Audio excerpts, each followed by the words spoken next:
तर दिवाळीनिमित्त पुणे शहरासह ग्रामीण भागातील मोठ्या प्रमाणावर कामगार वर्ग आपल्या गावी रवाना झालाय आणि त्यामुळे बाजारपेठा ओस पडल्यात। परिणामी शेतमालाला अपेक्षित भाव मिळत नसल्याने शेतकरी पुन्हा एकदा अडचणीत सापडलाय। भाजीपाला, फळे तसेच इतर कृषी उत्पादनांना बाजार भाव मिळत नसल्याची खंत शेतकऱ्यांनी व्यक्त केली आहे। याचाच आढावा घेतलाय आमचे प्रतिनिधी अमोल दरेकर यांनी।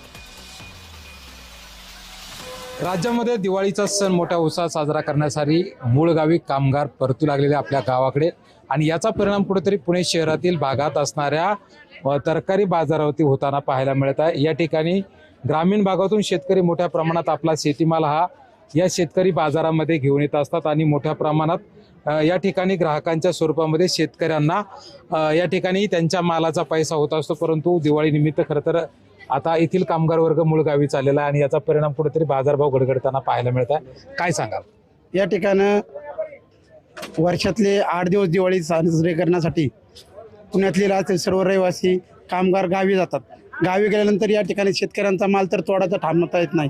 शेतकरीचा जो तरकारी माल असतो तो रोजच्या रोज तोडावाच लागतो। जर तो तोडला नाही तर तो वाया जाणार आहे। तो काय काडीमोल भाव काही का असताना मोठ्या अपेक्षाने कुठेतरी आपली दिवाळी साजरी करायची या हिशोबाने शेतकरी या ठिकाणी आपले गोरगरीब माल घेऊन येतात।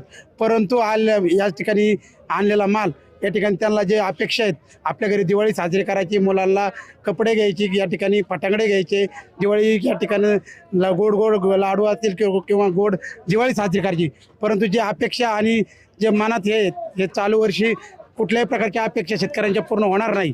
या ठिकाणी पहिल्यांदा महिनाभर चाललेला पाऊस, या ठिकाणी नुकसान झालेले कुठल्याही प्रकारची तरकारी असेल, कुठल्याही प्रकारचा माल या ठिकाणी शिल्लक राहिलेला नाही। दिवाळीच्या सणानिमित्त खरं तर शेतकऱ्यांच्या पदरी निराशा पाहायला मिळत आहे। अमोल दरेकर, जय महाराष्ट्र, चंदननगर, पुणे।